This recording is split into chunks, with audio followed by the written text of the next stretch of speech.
Hoje, na verdade, estava pensando em só abrir para as pessoas que quiserem fazer perguntas, qualquer dúvida, quem quiser saber da vida dos monges. O pessoal que está em casa também, se quiser fazer pergunta, é só ligar o microfone e perguntar. Tem algumas coisas que querem saber? Sobre Dharma, sobre vida de monge, sobre a vida na Tailândia, vida de monge no Brasil.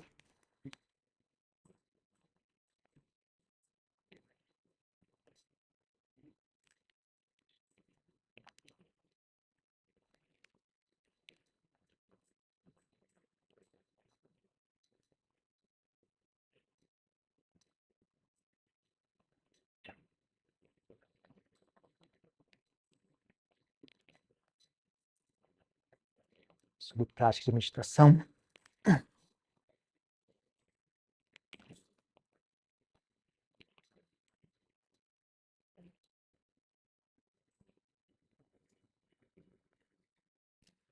Ajahn, De, o senhor poderia falar um pouco sobre como lutar assim contra a letargia, preguiça, eu não entendi, sonolência, assim? pode repetir?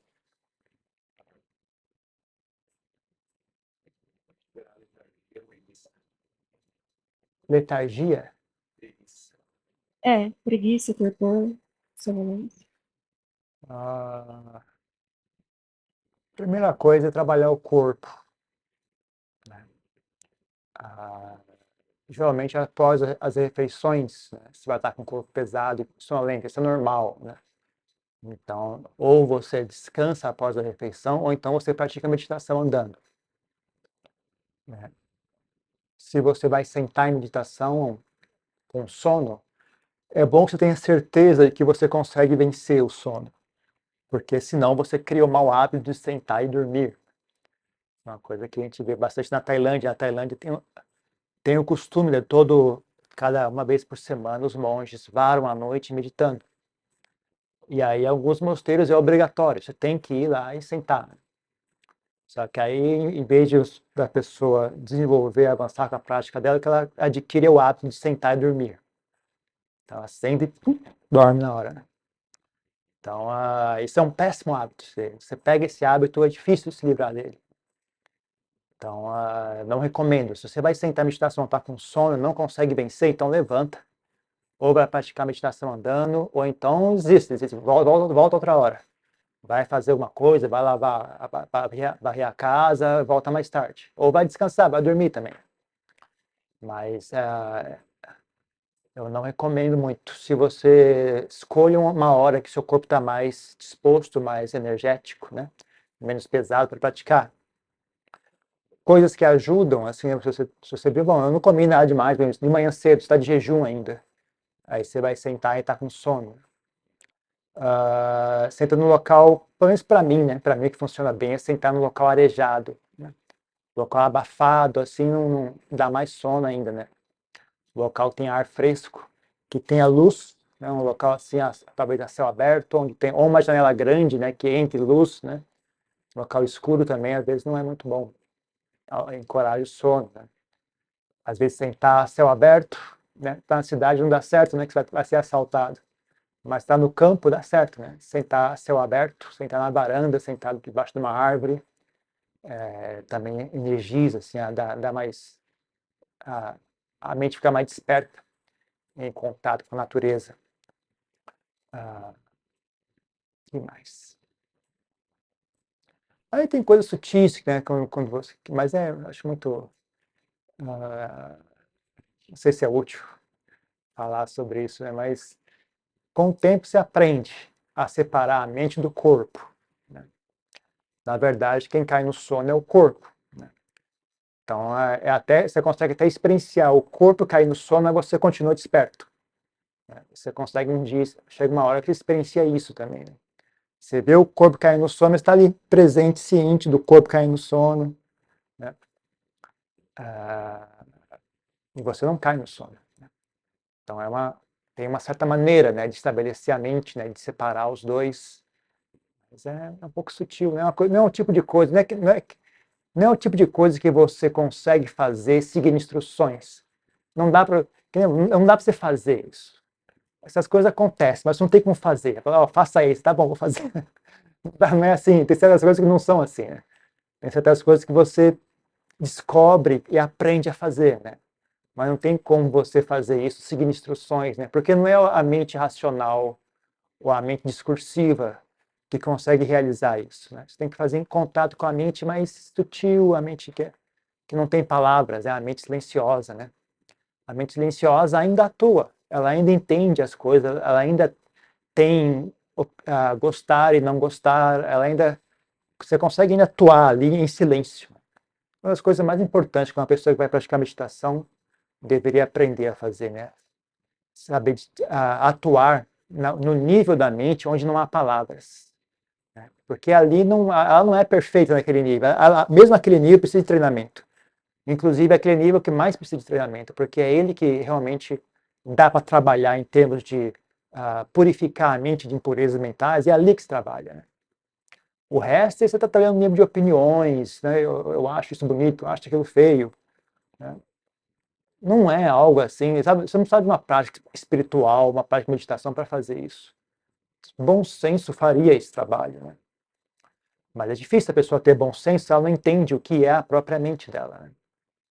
Então, na verdade, é necessário sempre a prática espiritual, porque sem noção, né, do que é a mente, não vai saber o que tipo de opinião é apropriada, que tipo de atitude no mundo, né, é correto, qual é a maneira correta de falar com as pessoas, qual é a maneira correta de pensar, o que é um comportamento apropriado, um comportamento errado, um comportamento baixo, um comportamento sujo. O que é? Se você não entende o que é a mente, você não vai conseguir distinguir essas coisas. Então, mas, né, dá para fazer um bom tanto, assim, só usando o bom senso, né? Tendo um senso de vergonha, um senso de honra em si mesmo, né? Um senso de vergonha, né? Você consegue fazer um bom tanto. Mas é importantíssimo, né, conseguir chegar nesse nível, né? Que você consegue fazer contato com a mente em silêncio, né? O primeiro passo é conseguir ficar ali, né? É só fazer contato, por enquanto, aprender a ficar ali, em silêncio, em contato com a mente. Não importa se ela está boa, se ela está ruim, se ela está agradável, se ela está sofrendo, se ela está feliz, não importa. Aprender a estar ali, só esse tanto, sem cair no sono, ou sem cair para os pensamentos, para as distrações. Né? Só ficar ali em silêncio, experienciando a mente. Né? Aí, quando você consegue fazer isso, aí você pode tentar atuar nela, atuar em silêncio, sem cair em pensamento discursivo, ali, só em silêncio. Né? Por exemplo, você está ali sentado em silêncio, a mente começa a cair no sono, levantar a energia da mente sem ter que pensar em nada, só manipulando a própria mente, né? Só estabelecendo a mente de maneira correta. Por exemplo, só descolando a mente do corpo. Né? O corpo está cansado, aí a mente está colada no corpo, a mente começa a cair junto. Aí, em vez de você tentar fazer o corpo, você só deixa que dane-se o corpo, você só recolhe a mente, deixa o corpo que se dane. E aí ela não dorme. Se ela estiver bem estabelecida, se ela tiver uma boa fundação espiritual, uma boa fundação em boas qualidades, né? Ela sente deleite em estar desperta. Ela sente felicidade em estar desperta. Então, é mais uma coisa que ajuda também, né? A mente muito cheia de aversão, cheia de rancor, cheia de pesar, ela fica viciada em dormir. Né? Ela gosta de apagar. Quer seja apagar em termos de cair no sono, quer seja apagar em termos de assistir televisão, de procurar distrações, quer seja apagar em termos de usar drogas ou cometer suicídio. Sabe? São diferentes níveis do mesmo assunto. A mente quer apagar, eu não quero estar presente. Então, uma coisa que ajuda bastante também é você cultivar uma mente saudável. A mente saudável ela tem menos sono. Né? Ela requer menos sono. É até umas coisas que às vezes acho que todos os bons, até às vezes praticantes leigos me relatam isso também, né? Você não está com vontade de dormir. Você vai ficar preocupado aí, cara, não estou dormindo, será que eu vou ficar doente? O que eu vou fazer agora? Como monge não tem muito problema, porque os próprios mestres falam, né? Diminui a quantidade de sono. Geralmente falam, durma entre 4 e 6 horas no máximo, né? Entre 4 e 6 horas é considerado a quantidade ideal de sono num dia, né? Num período de 24 horas. Né? Mas ainda assim, né, você começa a reparar, puxa, não estou com sono. E aí você pode ficar, se você não sabe o que está acontecendo, você pode ficar meio preocupado até. Né? Mas o que acontece é, se a mente está bem, ela não tem necessidade de sono, ela está bem. Aquela vontade de apagar, aquela vontade de desaparecer, diminui bastante. Né? Então, tem várias coisinhas. Em geral, esse que é o esse que é uma das razões pela qual eu disse, né? Não é algo que você explica e a pessoa faz e pronto. Isso é um resultado de uma prática, né? Quando você tem assim uma prática acontecendo, uma prática que é algo amplo, né, que engloba vários assuntos, né? Então a mente alcança esse resultado. Ela não é mais, como é que fala isso? Oprimida pelo sono. Né? Eu, por exemplo, estou com muito sono. Eu vim de ônibus ontem, né, de madrugada. Eu saí de meia-noite lá de São Lourenço. Não dormi no ônibus, é óbvio, deu uma cochilada, mas nada demais. Né? Então eu sentei aqui, só olhando, né, não deixando a mente cair no sono. Então é possível, isso acontece, essas coisas são possíveis de ser feitas, né? Mas não tem algo, ela faça isso e pronto, resolve. Né? Isso é uma coisa que você, ao longo da sua prática, você vai vendo as coisinhas que funcionam, quais são os temas, quais são as atitudes, né, corretas. Né? Eu diria, essa palavra tema é interessante, né? Qual é o tema correto para a sua mente, né? Que um tema envolve vários, ou um princípio, né? Quais são os princípios que se aplicam? Né? Aí você aplicando o princípio correto em diferentes níveis, é o mesmo princípio. Em nível do corpo, nível de mente, nível de pensamento, nível de atitude, nível de companhias, nível de ambiente, nível de, sabe, lidar consigo mesmo, é tudo o mesmo princípio você aplica nessas diferentes dimensões, né? Então, uma prática que você realiza, uma prática ampla, uma prática assim que, sabe, ela permeia a sua vida, né? Ela vai te mostrando esses pequenos detalhes, essas pequenas coisas. Com o tempo você começa a formar um quadro, né? Ah, é isso que nós estamos fazendo aqui agora, então. Agora estou entendendo qual é o nosso assunto. Né? Mas é mais ou menos isso, né? De dicas assim práticas, eu falo comida leve, né? Não meditar após a refeição, sentar em um local arejado, sentar em um local bem iluminado, sentar ao ar livre. É isso. E se não der certo, então levanta, não sente, não pegue o hábito de sentar e dormir. Isso é um péssimo hábito. Difícil de se livrar depois. Não recomendo.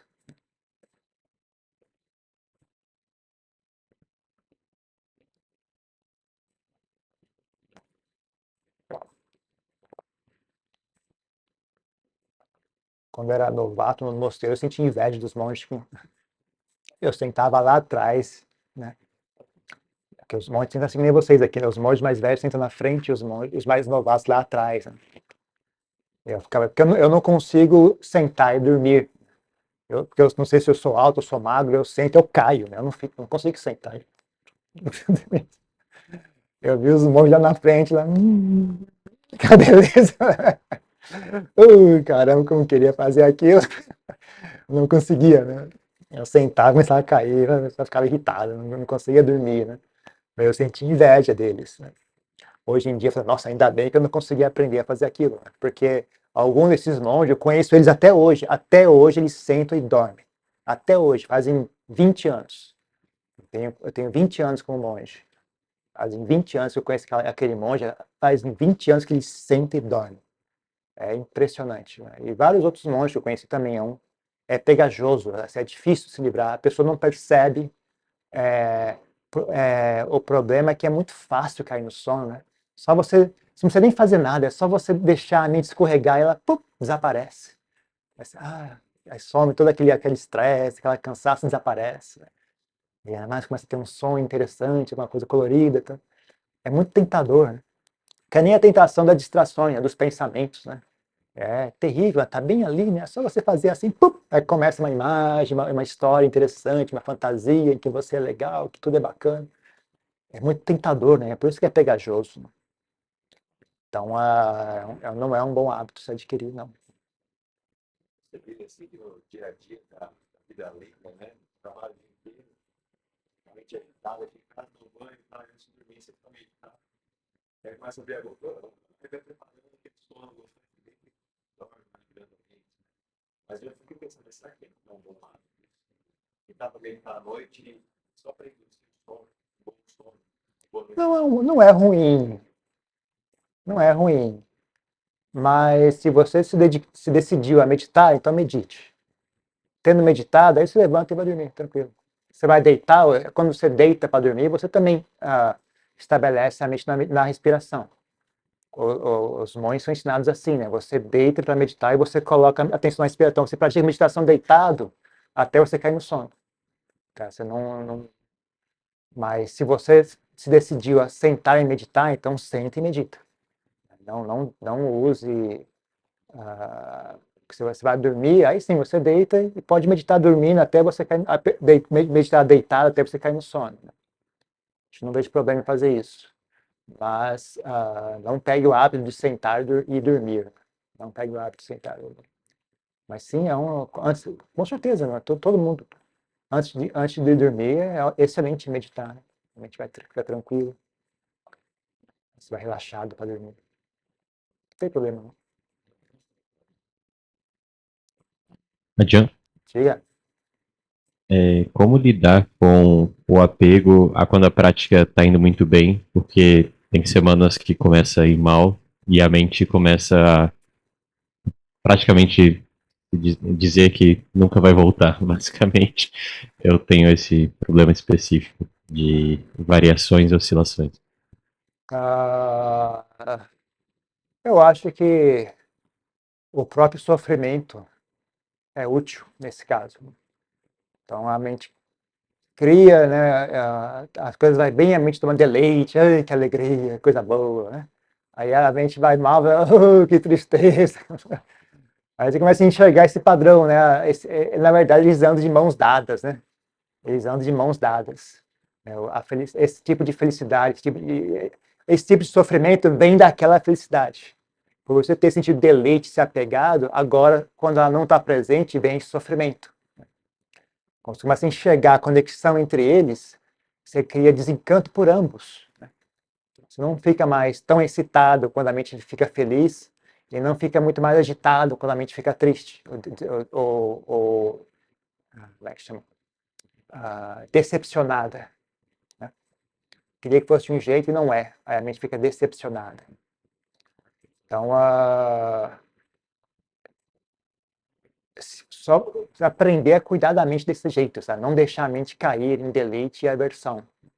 Enxergar o perigo, enxergar a desvantagem, né? No deleite e na aversão. Né? Ou então enxergar, na verdade, a aversão, o desencanto, né? A decepção, é apenas uma sensação. Né? Não é nada demais, é apenas uma sensação. O deleite, né? O prazer, o deleite, também é apenas uma sensação.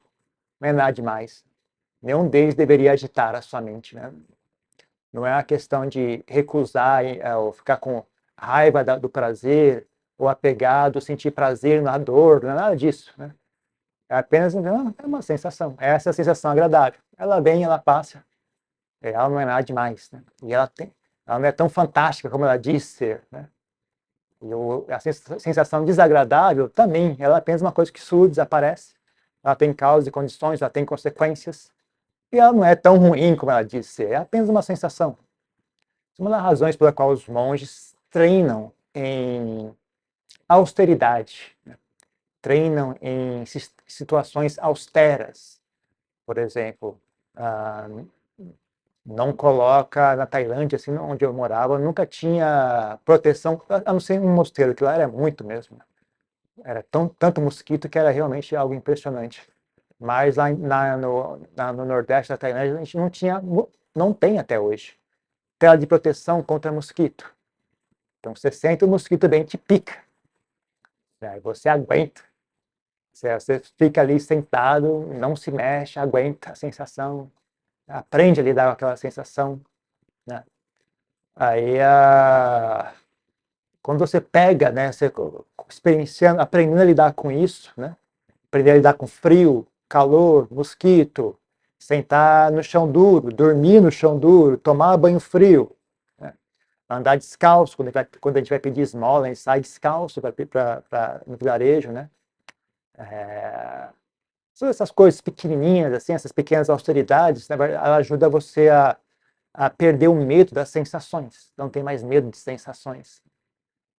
Sensações corporais, né? Você aprende a perder o medo das sensações corporais, porque as sensações emocionais são a mesma coisa, na verdade. Na verdade, elas são mais fracas do que a sensação do corpo. A sensação de um mosquito picando é muito mais pungente do que a sensação da decepção, ou do desencanto, ou do, sabe, de estar triste. É uma sensação fraca comparado com o mosquito picando. Eu falei, cara, até mosquito picando eu aguento, por que eu não vou aguentar uma porcaria, uma bobagem dessa aqui, né? Não tem porquê. É o mesmo princípio, é apenas uma sensação. Aí você aprende a não ter medo das sensações, né? Aprende a não se deixar carregar por elas, né? E o único problema delas é que elas são pegajosas, e elas ocorrem nesse nível sutil da mente que eu estava falando anteriormente, né? Elas ocorrem nesse nível sutil, onde não há muitas palavras, né? E como as pessoas não têm intimidade com esse nível da mente, elas não sabem atuar ali. Então, elas não, a sensação não é forte, mas ela ocorre no local onde as pessoas não têm acesso. Não é porque que seja proibido ter acesso, as pessoas não têm acesso por falta de intimidade com o assunto, falta de desenvolvimento. A mente delas é incompleta. Então, não é muito forte a sensação, é um pouco pegajosa, mas não é forte, né? O problema dela ela é muito íntima, né? Então as pessoas não sabem trabalhar com aquilo, elas não sabem botar a mão naquilo, elas não têm acesso. Então elas se sentem escravizadas por essas sensações, né? Como se estivesse controlada mesmo, sabe? Como se fosse um zumbi, né? A pessoa vira um zumbi. A sensação manda ela fazer, sai correndo atrás, que nem um zumbi, literalmente. A pessoa vira um zumbi, vira um vampiro, né? Elas não têm nenhum espaço entre elas, e ela não tem como lidar com aquilo. Então, mas você tem que quebrar aprender a não ser mais escravizado por essas sensações. Quer ser a sensação de deleite, sensação de aversão, né? Ambas são impermanentes, ambas têm um lado bom e um lado ruim. Nenhuma delas é perfeita. Perfeitamente boa ou perfeitamente ruim. A sensação desagradável não é tão ruim como você pensa. Na verdade, tem um lado bom nela. A sensação agradável não é tão fantástica como você pensa. Tem um lado ruim nela. Elas são neutras, elas são normais. Elas são normais. Não tem nada demais em nenhuma delas. Elas são úteis em diferentes níveis, em diferentes situações. Elas são normais. Então, você aprende a experienciar isso com equanimidade. E quando você experiencia isso com equanimidade, você descobre um aspecto da mente que antes você nunca tinha conhecido, né? Esse aspecto da mente que tem equanimidade, ele é bem agradável, na verdade. Ele é bem prazeroso, ele é pacífico. E ele tem o prazer da sabedoria também. É ali que mora a sabedoria. É prazeroso ter sabedoria, é agradável. Você se sente seguro. Né? Quando você entende as coisas, você se sente seguro. Fala, ok, eu sei o que está acontecendo. Não te dá mais medo, a vida não te dá mais medo, não tem mais medo de sensações ruins, sensações boas. Isso vai acontecer, Dante? Pode vir que eu lido. O passado que se dane também, já foi, não tá nem aí, já não te afeta mais, é uma coisa que você sente ter uma sensação de liberdade, né? Sensação de não estar preso. Então, esse tipo de coisa, assim, ela se desenvolve, né? Tudo isso, né, que eu estou falando, a mesma coisa que eu falei anteriormente, não são coisas que você faz, são coisas que se desenvolvem, você experiencia essas coisas. Mas não tem assim, como que eu faço isso? Você não faz isso. Você fala uma pessoa, como eu faço para ficar rico? Você não fica rico, você não faz nada para ficar rico. É um conjunto de coisas que acontecem e você tem um resultado, né? Você está rico. Não tem algo, o que eu faço para ficar rico? Não é assim que funciona, né? Não é algo que você faz. É algo que acontece, né? Graças a várias causas e condições. Mas fora jogar na loto, não tem outra coisa. Eu faço isso, eu ganho, eu fico rico. Não é assim que essas coisas funcionam, né? Então, é uma riqueza espiritual, a mesma coisa. Não tem nada que você faz que você fique com a mente rica e saudável e pura, mas ela é resultado de uma série de causas e condições. Então, o que eu recomendo é vá trabalhando com a sua própria mente, né? Vá trabalhando, vai aprendendo, vai experienciando, ouça os conselhos, ouve o que o Buda diz, procure, se esforce, né? Vá plantando as condições corretas, os resultados surgem. Os resultados surgem.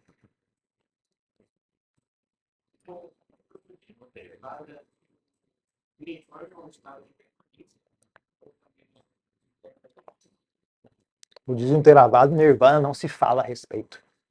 Porque a Nirvana não é um fenômeno condicionado, não é um fenômeno que exista dentro do mundo das construções ou como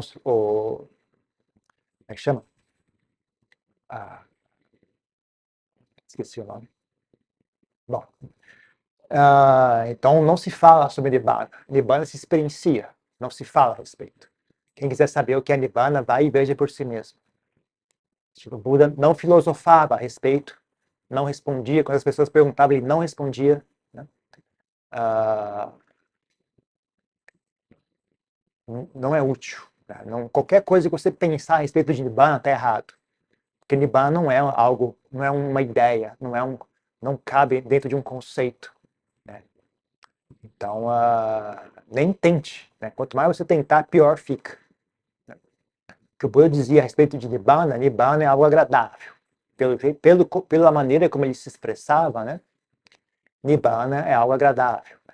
Ele não dizia o que é, mas ele qualificava, dizia é a felicidade suprema, é a libertação, é o não condicionado, é a margem segura, é o não morte, né?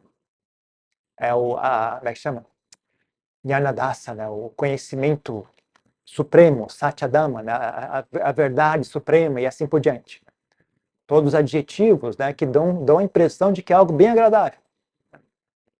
Mas exatamente o que é ele não dizia. Né? Ele não respondia. Porque não é útil. Não adianta explicar, não tem nada de útil que você vai extrair disso. Tá? Se quiser experienciar, saber o que é Nibbana, você tem que ir olhar por si mesmo.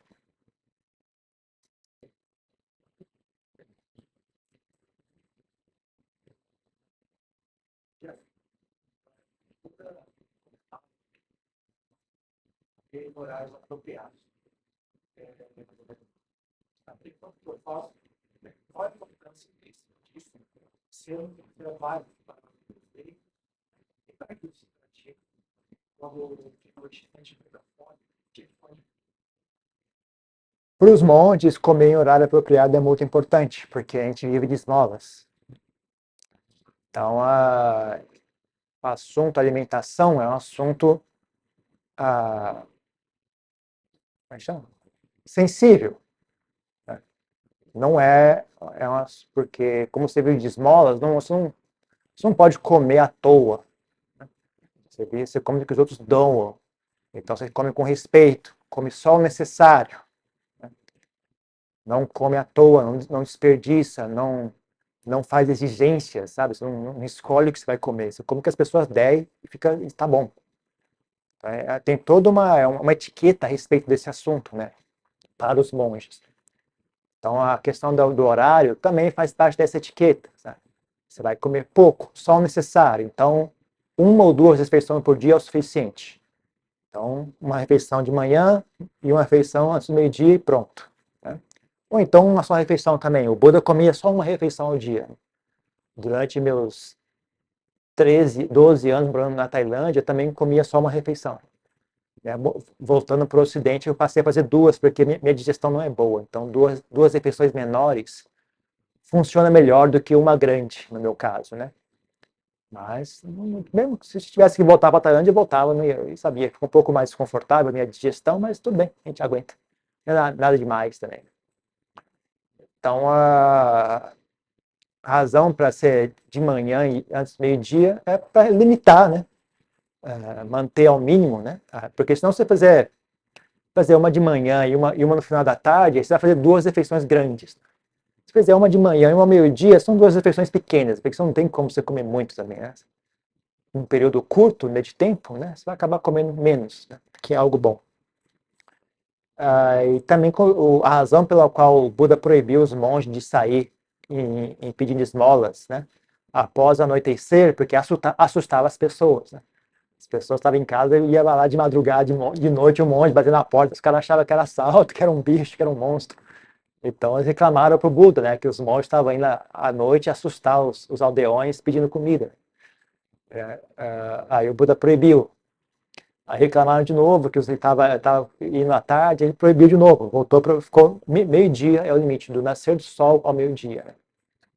Então, para os monges, é uma questão de etiqueta, né, de respeito e de frugalidade. Já para os leigos, né, quando você vai fazer um período de prática intensiva, uma prática não vai fazer outras coisas, você só vai praticar meditação, é útil, né, você reduzir a quantidade de comida. Né? Então, você come também só no horário. A questão de reduzir o horário é a questão de reduzir a quantidade de comida que você consome e também eliminar o assunto. Sabe? Uma das coisas que eu mais gostei de ter virado monge, comer uma refeição só por dia, é isso. Você come uma refeição, acabou a refeição, o assunto morre, sabe? Porque não tem comida. Acabou, não tem mais comida, é aquela. Você terminou de comer, bom, não tem mais, não tem armário com guloseimas, não tem nada. Então a mente ela larga o assunto, ela sabe que não vai comer nada, então ela desiste, ela não fica incomodando com esse assunto. No começo, sim, né? Nos primeiros dias você sente fome, fica pensando em comida e tal. Mas depois você acostuma, aí você, poxa, que alívio. A mente, o assunto não volta mais. Né? Você fica o dia inteiro livre desse assunto, sabe? A mente não pensa mais em comida, só no dia seguinte. É um tremendo alívio, sabe? A mente se desocupa desse assunto. Né? Então você botar um horário e falar, vou comer desse horário até aqui. Pronto, a partir daqui eu não como mais nada. Pronto, aí é uma coisa que livra a mente do problema também. Ela não tem mais por que pensar nisso. Né? Então é muito útil dessa forma também. É tanto útil em termos de reduzir a quantidade, também em termos de libertar a mente do assunto. Deixar a mente, para a mente não ter mais que se preocupar com isso. Então é isso.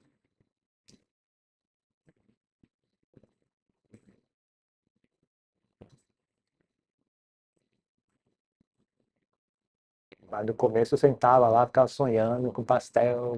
Eu lembro ter sonhado com pizza, assim, eu sonhava pizza. Mas depois você acostuma, depois você pega o jeito, você não é. De uma forma, você sente deleite, né? Ufa, que bom, eu não penso, sabe, o assunto acaba aqui, né? É uma coisa que te deixa assim, até maravilhado. Tá? Puxa, é uma coisa tão. Porque comida é uma coisa tão instintiva, né? Tão básica, né? Nunca imaginaria que a mente ia conseguir largar de um assunto como esse. Né? Um assunto tão básico, né? Mas ela, você se acostuma, sabe? Ela percebe que ela consegue existir com menos comida. Tá? Não morre nada demais, acontece, estou perfeitamente vivo, não morri. Não...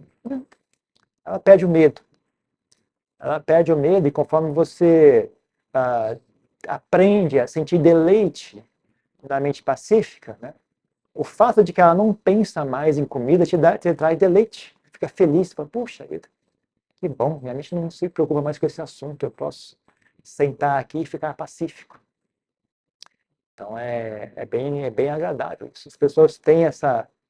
Às vezes eu vejo muito, até falando sobre isso outro dia, né? As pessoas têm essa obsessão com comida, né? Achando que se eu controlar perfeitamente a minha comida, aí as coisas vão dar certo. Aí eu vou ser feliz, eu vou ter saúde.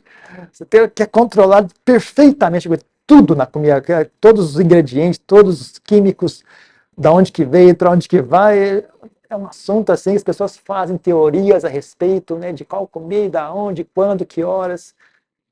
Na verdade, o que eu recomendo é esquece, o que eu digo para as pessoas assim, coma comida normal, apenas coma pouco. Coma pouco, coma comida normal, o que tiver disponível. Não tenha muita frescura com relação à comida. Não deixe o assunto ocupar a sua mente. Não ocupe a sua mente com comida. Comida você come e faz cocô. É isso aí. Come, aí você faz cocô. Pronto, acabou o assunto. É só isso, sabe? O assunto deveria ser só esse.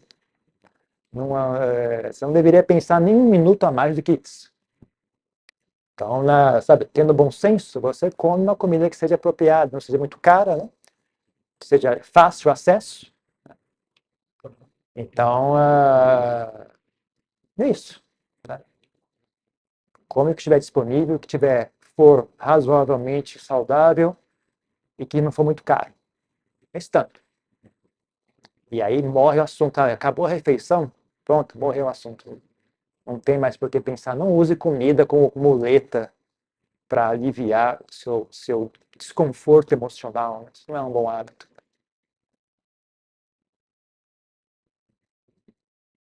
A ideia da família,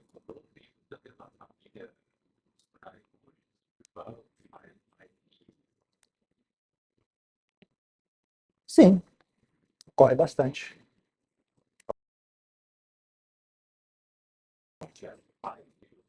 Até o Adiantano, o pai dele também virou monge depois, né? Morreu como monge, o pai do Adiantano. Pai, irmãos, os dois discípulos que eu morei junto lá com uma papia, que tem dois irmãos lá, Adiantói, Tum e Toy. Tum e Toy.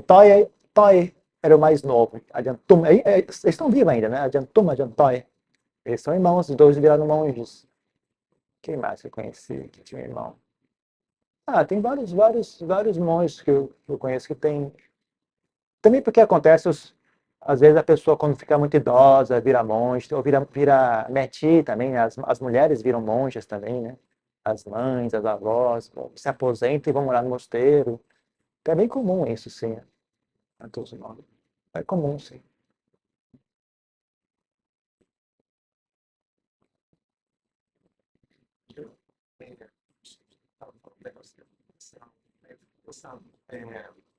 sobre de monges. Esses monges mais velhos, logosos, assim, vocês conversam, conversas sociais, onde foi plenamente realizado, a gente vai visitar, isso é conversado em relação mais novos. E a outra coisa, o valor da peregrinação. Né? Por exemplo, aqui no Brasil, né, todo mesmo já fez peregrinação. Assim, qual o espaço disso? Sim, entre os monges se é dito, né? Quais monges alcançaram a iluminação, qual que é o Bodhisattva, qual que é Arahant. Os monges conversam isso. Né? Ninguém sabe de verdade, né? Só porque, para você saber, você teria que conseguir ler a mente daquele outro monge, né? A gente não tem, isso é uma coisa muito baseada em fé. Mas, supondo, você tem o seu professor, você tem confiança, né? Supondo que você mora com o seu professor. Talvez ele deixe bem claro para você que ele não é normal. Tem coisas que você vê e fala, isso é uma pessoa normal, não consegue fazer isso. Né? Então, não sei se ele era errante ou não, mas alguma coisa que tem, né? A pessoa normal não faz isso. Então, esse cara tem algo especial aqui, né? Se é iluminação ou não, a gente não sabe, né? Mas que alguma coisa tem. E aí, você convivendo com ele, pode ser seguir em confiança, né? De que, às vezes, você pode até perguntar para ele, talvez ele responda, talvez não. Mas mesmo que ele responda, você ainda não sabe de verdade. Né? Ele está falando que sim. Será que é ou não? Você não sabe. Né? Mas você tem confiança, você conhece ele há muitos anos, sabe? Você mora com ele faz 10 anos. Começa a reparar, né? Se é uma pessoa digna de confiança ou não, né? Uma pessoa sábia ou não, uma pessoa, sabe, desapegada, uma pessoa serena, uma pessoa bondosa ou não. Você, após alguns anos morando juntos, você percebe, né? Então, quando a pessoa diz, não, eu alcancei tal coisa, talvez você esteja mais inclinado em, né, em acreditar nela. E também outros mestres que são. Ele também, então ele vai falar para você, ó, aquele tal mestre é Arahant, esse tal mestre é um Bodhisattva. No mosteiro tal, tem um monge, ele está lá, ele fica lá quietinho no canto dele, ninguém sabe, mas ele é um Arahant. Então aí a gente vai lá, junto os monges, vai lá, em vez de falar com a Abade, fala com a Abade, quem tem que falar com a Abade por educação, né? Na verdade, a gente veio visitar o outro monge que tá naquela cabaninha lá no fundo. Lá. Aí você vai lá, vai prestar reverência. Né? Eles sabem um dos outros, né? Eles se enxergam, eles se reconhecem. Né? Então, se um é Arahant, ele tende a saber na região dele quem mais é Arahant. de alguma maneira, eles estão cientes, uns estão cientes dos outros, né? Então, às vezes, eles dão uma dica, não, lá em tal local, naquele mosteiro tal. E também, sabe, você tende a fazer amizade com pessoas que têm a mesma inclinação mental que você, que têm a mesma característica que você. Então, se você é um mestre com um grande nível de realização espiritual, você tende a fazer amizade com outras pessoas com um grande nível de realização espiritual. E aí, então, quando você é amigo dessas pessoas, elas vêm te visitar, né? Elas vêm te visitar, você vai visitá-los também, né? E aí a gente fica ali sentado ouvindo a conversa deles também, né? Fica lá trazendo chazinho para eles beberem, na verdade, estão querendo ouvir a conversa deles, só ouvindo a conversa. Aí eles ficam conversando, falam, nossa, viu, o pessoal tal se iluminou, é mesmo que a pessoa tal consegue fazer tal coisa, você consegue, não consigo fazer, não, você consegue, já tentei, não consegui. Aí você vê que ouvindo a conversa, como é que é esse negócio de poderes psíquicos, poderes isso, e vai visitar não sei aonde, vai visitar não sei o quê.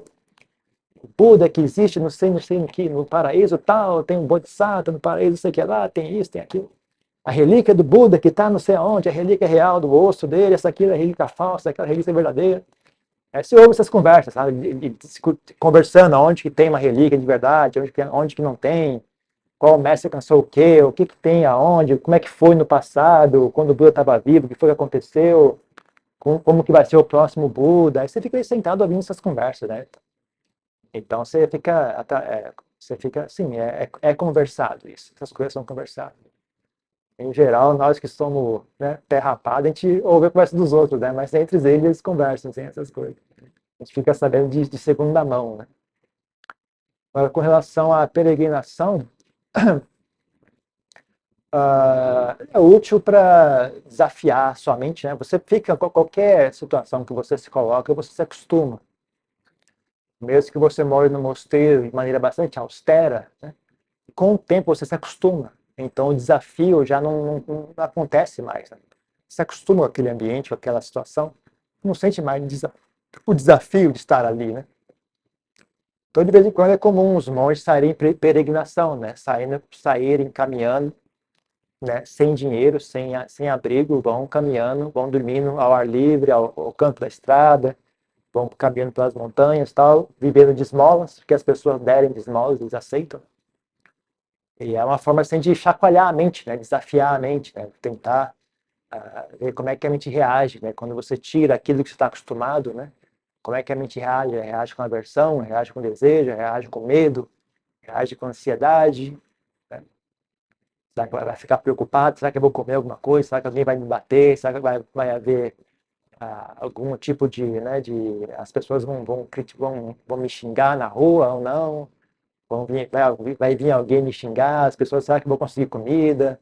Sabe, esse tipo de coisa começa a fomentar na mente. Aí você vê, minha mente está agitada. Aí você pacifica ela, vai. Uma forma de chacoalhar a mente, não é tanto para você procurar locais pacíficos, é mais para procurar locais em que a prática ganhe vivacidade. A prática fique mais, ganhe vivacidade. No Ocidente, aqui no Brasil, não é tão tranquilo, porque você não consegue ficar. Mesmo na Tailândia, hoje em dia, já não é tão fácil, porque antigamente, o negócio chamado mato. Mato. Não tem dono. Mato é mato. Não tem dono. Então, se vai ficar no mato, ninguém vai falar nada. Você tá no mato. Agora, hoje em dia não existe isso. Cada metro quadrado do mundo possui um dono. Não tem um metro quadrado nesse mundo que não tenha dono. Isso é um fenômeno recente, isso nem sempre foi assim. Muito recente isso, na verdade. Até então, existiam locais, grandes áreas, que não tinha dono, era mato. Hoje em dia isso não existe mais. Qualquer metro quadrado do mundo possui um dono. Se não é um dono privado, é do governo. Então, você não pode entrar nos locais, né? Mesmo aqui, você não pode entrar ali e se acampar ali dentro. Alguém vai chamar a polícia e você vai mandar você sair, né? Ou vai te prender. Então, hoje em dia é meio mais difícil fazer isso, né? Porque se você ficar muito tempo, as pessoas vão reclamar, né? Alguém vai reclamar. Então, geralmente você acaba fazendo, só vai viajando, né? Passa uma noite só e segue em frente, né? O ideal seria ir até um local que é mais ou menos pacífico, você vê até um local agradável, né? onde tem água potável, tem abrigo, tal, tem uma floresta, tem uma caverna, né? E você fica ali 5 dias, 7 dias, né? E você muda de lugar, segue em frente. Mas em geral não é muito fácil fazer isso aqui não. Em geral o que a gente faz é só vai dormir numa noite e segue em frente. Não é o ideal, mas é o que dá para fazer, né? Por enquanto.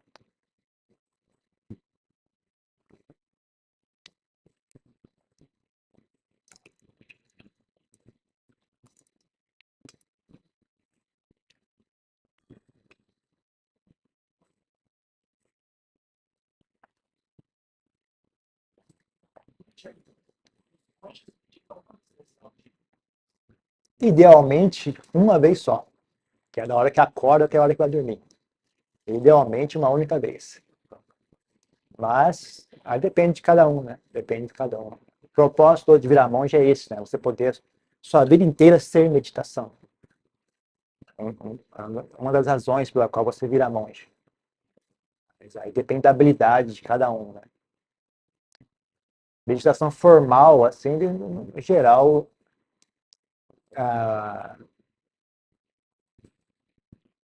tem uma meditação de manhã e uma noite, né? Às vezes nem isso, às vezes não tem meditação em grupo nenhuma. Então a ideia é você medita de acordo com o que você tiver afim, né? Você vai tá aí a sua cabana, você acorda de manhã e começa a praticar, né? Quantas vezes, quantas horas é assunto seu. Ninguém fica ali vigiando você, não. Okay.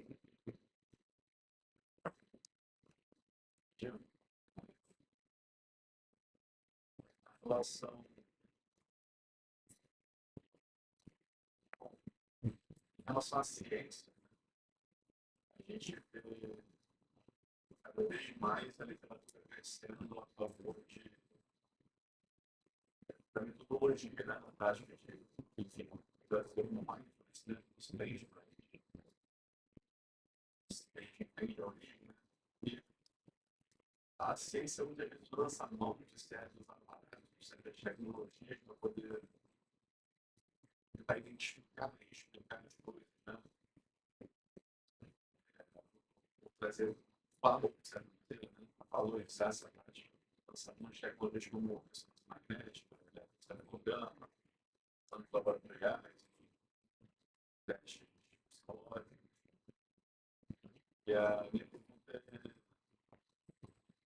é você muito na literatura civil, né, dessa relação da ciência, dos pesquisadores com tradições geralmente vinculadas às tradições mais mahayana, né? Mas mesmo nessas tradições, os monges costumam fugir dessas coisas, né? Costumam se disponibilizar. Depois de muita luta, alguns se permitiram, né, se analisar, serem estudados por essas várias, desses métodos, né? E aí a pergunta é em relação à tradição gravada. Como é que a tradição gravada em relação a esse processo da ciência de investigação, da validação da meditação como estratégia para se lidar com o estresse? Acho que não tem nada formal a respeito, não tem uma opinião. O budismo Theravada não existe. Não existe um escritório central de budismo Theravada. Então não tem ninguém que fala qual é a opinião do budismo Theravada. O budismo Theravada não tem um budismo Theravada para dar uma opinião. São as pessoas, né? Então depende de cada pessoa, de cada professor, de cada grupo. Não tem uma posição oficial a respeito de nada, na verdade. A não ser a respeito dos ensinamentos do Buda. Então, não tem uma posição oficial, o que é que o budismo Theravada acha disso. O budismo Theravada não acha nada, na verdade.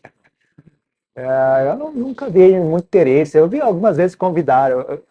Eu sei que uma vez convidaram o Lompo Klian para fazer um negócio desse, ressonância, né? Pediram para ele sentar em meditação e eu fazer o scan na cabeça dele em meditação. Aí, quando o cara ele entrou em samadhi profunda, a máquina não registrou nada. Como se não tivesse ninguém sentado ali. O problema é o seguinte, o Lompo Klian também tinha uma fama de quebrar coisas, né? Por exemplo, alguém na Tailândia antigamente, nos anos 70, começo dos anos 80, tinha uma meia moda assim, né, de um fã-clube dos monges, né, o fã-clube dos discípulos do Lampo Man, por exemplo, né, que alguns deles eram famosos por poderes psíquicos e sabe, essas coisas.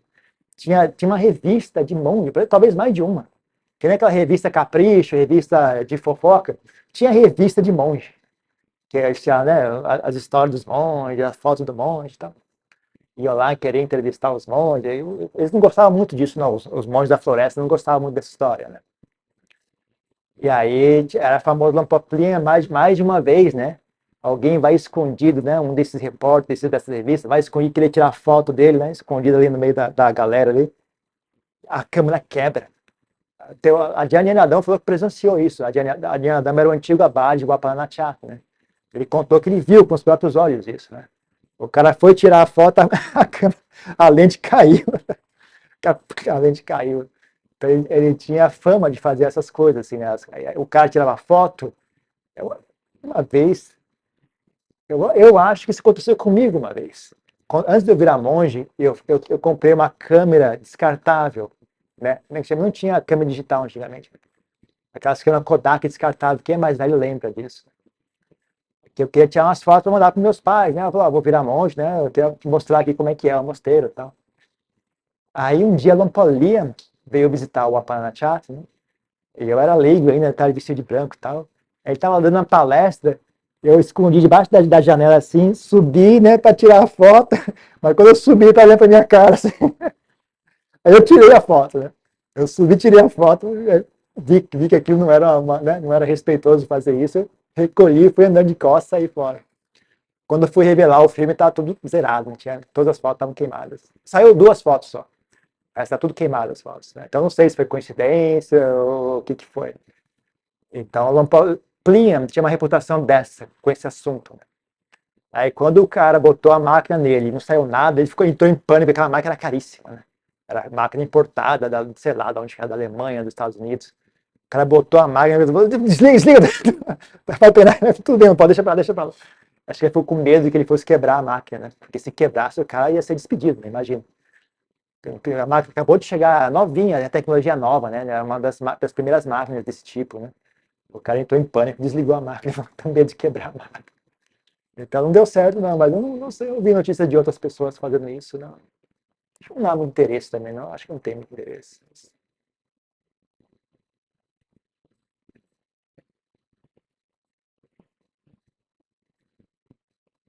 Eu não vejo muito valor, não, no sentido de que. Aí eu não sei. Não, eu não nego que haja benefício para as pessoas, mas é um negócio que nem você plantar uma árvore no local que não é apropriado para aquela árvore. Ela vai crescer, mas não vai dar problema isso, sabe? Não é, sabe, você plantar uma árvore muito na encosta ou muito perto da casa, sabe? Os galhos vão cair, vão quebrar.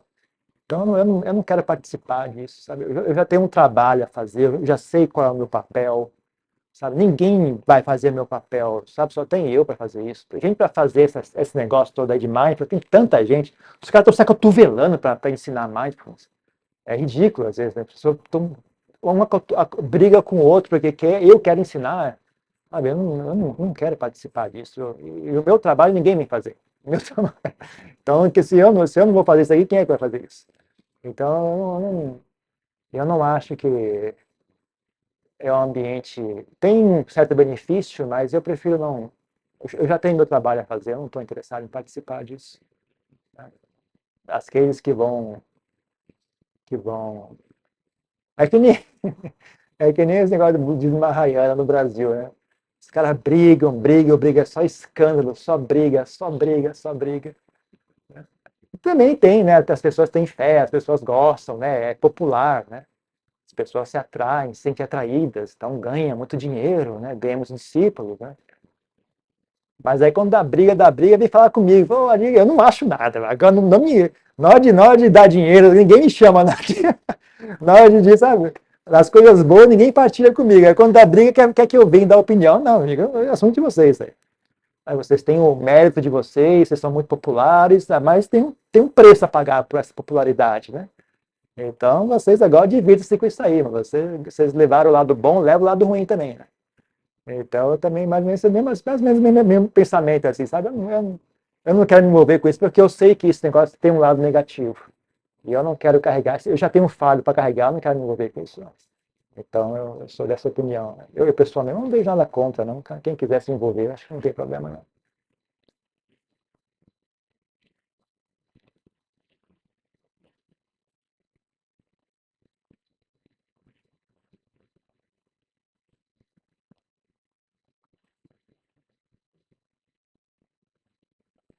Porque não adianta,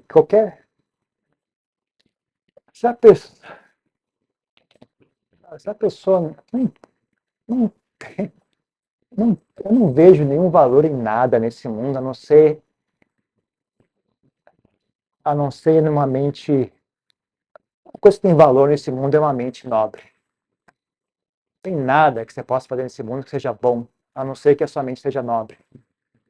Então não adianta fazer explicações sobre mindfulness, escrever livro, elucidar teorias. Se as pessoas que vão praticar, ensinar são pessoas ruins, não tem como isso dar certo, sabe? Não tem como isso, não no sentido de dar certo no nível que realmente faz a diferença, sabe? No nível de, sabe, dar manutenção na bagunça, né? Dar manutenção na bagunça tem efeito. Realmente, o pessoal praticar mindfulness vai organizar a bagunça vai ficar menos horrível, mas não chega a deixar de ser bagunça. Vai continuar sendo bagunça. Não chega a ser, né? Ela apenas, como é que chama? Alivia os sintomas, mas não cura a doença. Então, para curar a doença tem que ser algo, tem que vir de uma mente curada, né, digamos assim, ou sabe, alguma coisa, pelo menos, se não tá curado, pelo menos pelo menos consegue pular num pé só, gente, pelo alguma coisa. Agora todo mundo se arrastando na lama, né, e querendo, eu vou ensinar você a correr. Meu amigo, você está se arrastando na lama, como é que você vai ensinar ninguém a correr, cara? Não tem como. Mesmo que você consiga falar palavras a respeito da corrida, você não está em posição de ensinar ninguém a correr. Né? Se o cara pelo menos pular um pé só, dá um pouco de esperança. Mas o cara se arrastando na lama e fala, eu vou ensinar vocês a correr. Ah, é ruim. É ruim. Em geral, eu prefiro não me envolver com isso. Eu que nem pulando direito, tô pulando. Eu vou ficar, como é que chama? Eu mal conheço o meu assunto, né? Mal conheço. Esse tantinho que eu faço aqui, eu tenho um conhecimento básico a respeito, né? Quem sou eu para querer me meter nessa vastidão de bagunças e opiniões e teorias? Eu prefiro ficar aqui onde eu tenho um pouco de segurança no que tenho um pouco de certeza no que eu estou fazendo. Eu fico por aqui. Né? Mesmo porque foi isso que o Buda elogiou, que é isso que meus professores elogiaram também. Então isso me dá assim, uma certa segurança que é correto para mim ficar nesse campo.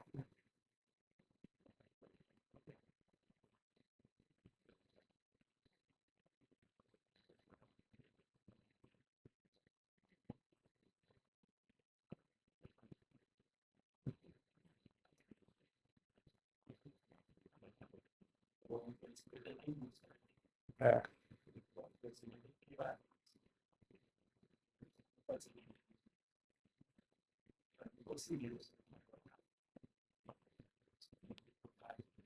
Também as pessoas contam para mim as histórias, né?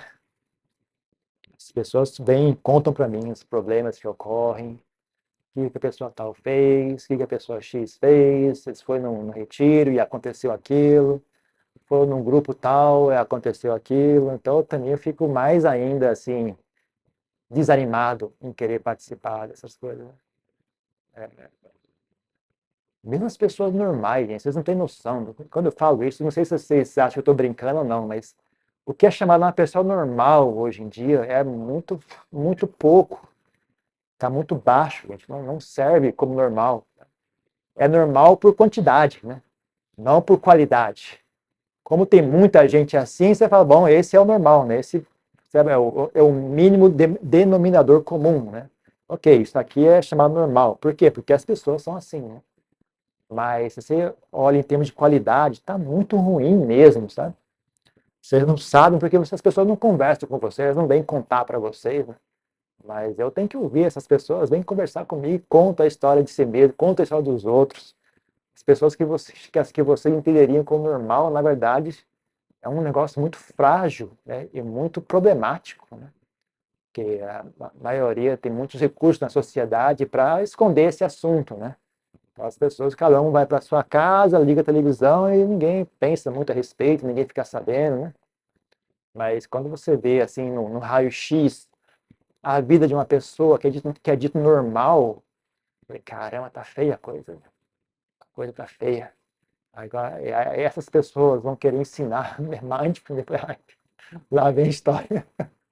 Lá vem. Por isso que eu não faço, eu também não faço grupo de meditação, tipo, as pessoas querem, né? Já aconteceu mais de uma vez, as pessoas querem, vamos formar um grupo de meditação aqui na minha cidade, vamos colocar você como nosso diretor espiritual. Eu falei, não, meu filho, eu não te conheço, não me envolva nisso. Porque se você é uma pessoa normal, provavelmente vai dar errado isso, né? Se você é uma pessoa normal, provavelmente vai dar briga, vai dar inveja, vai dar traição, vai dar rancor, vai dar decepção, vai dar pessoas, sabe, se sentindo mal, vai dar um monte de coisa assim que eu falo, não, eu não quero me envolver com pessoas normais, eu quero ficar quieto no meu canto. Eu já tenho o meu dever, que é o mosteiro, e as pessoas que vão no mosteiro, o meu dever é aquele tanto, né? Eu prefiro evitar o máximo possível, porque realmente não está fácil, viu? Não está fácil. E as pessoas normais, as pessoas bem intencionadas, são um poço de problemas. As pessoas normais, parece que é um poço sem fundo de problemas. Imagina as pessoas com problemas, né? As pessoas com problema nem se fala, então, né? Agora, as pessoas normais já são um poço de problemas, né? Eu não quero, eu realmente, pô, eu não digo que pode me acusar de egoísmo se quiser. Eu olho com um ponto assim de sobrevivência, sabe? Eu não acho que eu aguento esse tranco, não. Cara. Eu tô mal e mal, igual eu falei, eu tô mal e mal, tô segurando as pontas no mosteiro lá, né? E quando eu virei monge também, era uma das coisas que mais me motivou a virar monge, foi isso, né? Então, para mim, é especialmente dolorido ter que sair, voltar e fazer contato com as pessoas, e, sabe, ouvir os problemas delas, tentar ajudar as pessoas. Para mim, especificamente, é um pouquinho dolorido, mais do que as pessoas normais, porque quando eu virei monge, das coisas mais importantes foi isso para mim, sabe? Quando eu estava cercado de gente, sabe, olhava ao redor, falava, meu Deus, é isso? É isso as pessoas, né? As pessoas no mundo são isso? Meu destino é esse? É assim que eu vou ser? Não tem nada melhor do que isso. Mesmo as pessoas que, sabe, eram bacanas, elas não, ainda assim não eram suficientes, né? Então, quando eu virei monge, aí eu comecei a olhar as pessoas normais existem, né? Normais agora no sentido qualitativo, né? Que nem eu falo com um dos professores Lompoy Sará, né? O que eu mais gostava do Lompoy Sará, né, é que ele era normal. Ele não tinha nada esquisito. Ele não era errante, ele não levitava no ar. Ele era normal, mas no sentido verdadeiro da palavra normal. Ele não tinha nada esquisito. Ele não agia estranho, porque por causa de raiva, por causa de ego, de vaidade. Sabe? Ele reagia normal a tudo que acontecia. Uma vez entraram para roubar o mosteiro, a reação dele foi totalmente normal. Você não ficou com raiva, não ficou com medo, não ficou agitado, não ficou com. Sabe? Pessoa tranquila. Você olha, quando você, puxa, é mesmo, é assim que deveria ser, né? Você fica olhando aqui, rapaz, era isso que era para ser o normal. O normal é isso. Ah, tá bom. Aí você começa a ter uma visão diferente, né? Do que são as pessoas, né?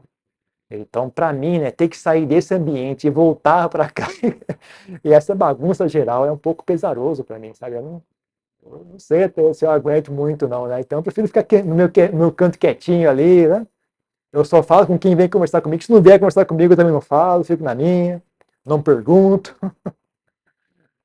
Se quiser contar, eu até sento e ouço, mas, né, eu não pergunto, eu tento resguardar, né?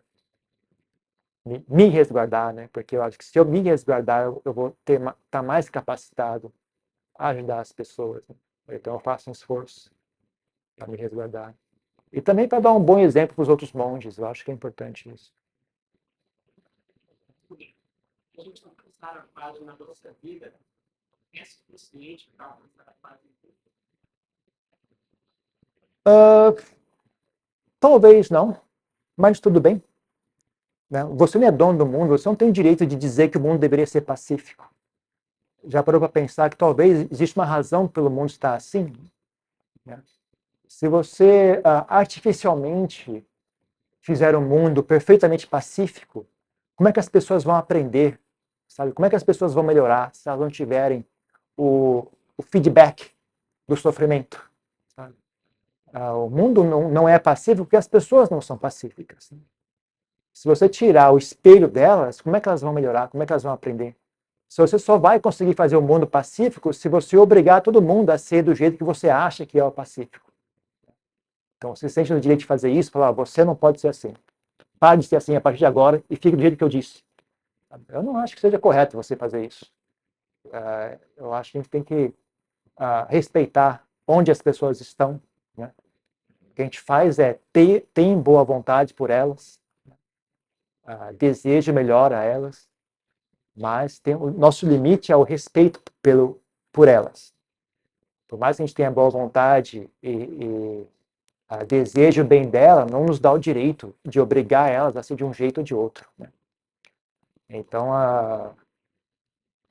uma das melhores formas de ajudar as pessoas é você aprender, né? Você fazer em si mesmo, ter a si mesmo como laboratório para você aprender como é que faz isso. Como é que faz para ter uma mente pacífica? Porque falar de mente pacífica, qualquer um fala. Isso que eu estava conversando anteriormente. Gente, para falar de mente pacífica, eles estão disputando tapa. Para quem ver quem é que vai falar sobre a mente pacífica. Estão disputando tapa para ver quem é que vai falar. Quem vai falar não fala. Agora, a gente fala que a mente pacífica, cadê? Onde é que estão essas pessoas? Falar, todo mundo fala. Cadê a mente pacífica que eu vi? Então, se realmente você quer ajudar as pessoas, não apenas ganhar fama e ganhar elogios, se você quiser desejo ajudar as pessoas, você deveria fazer isso mesmo.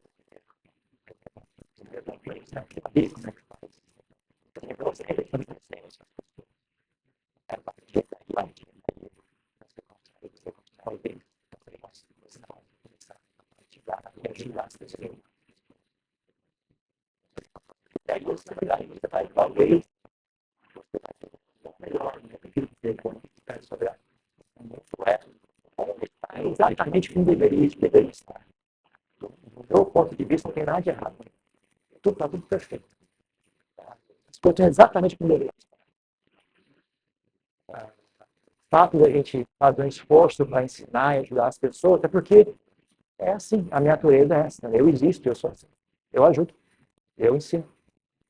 Faz parte do meu trabalho, a minha função é essa. É o que eu sou. Não é porque o mundo está errado e o mundo precisa ser corrigido. É apenas a minha natureza é assim. Então, eu acho que essa atitude é mais saudável do que olhar o mundo como algo defeituoso. Porque o mundo são as pessoas. Se você acha que o mundo está com defeito, então as pessoas estão com defeito. Se você olha as pessoas como pessoas defeituosas, já não é uma posição tão sábia, né? Tão bondosa, na verdade, se você parar para pensar. Né? Um certo preconceito, um certo desdém. As pessoas são como estão, elas estão passando por aquilo que elas deveriam estar passando. Ajudar elas ou não tem a ver com dizer elas estão erradas, elas precisam ser corrigidas. Ajudar ela tem mais a ver com sabe? Eu sinto prazer em fazer isso, eu me sinto bem em fazer isso. Eu enxergo meu próprio benefício em ajudar as pessoas, eu enxergo o benefício delas em ajudar as pessoas. Então, é um deleite em bondade. Né? Bondade é agradável. Então, as pessoas que estão deleite em bondade, ajudam. Só porque é agradável, porque é bom. Não tem nada muito complexo. Ou coisa bem simples, na verdade.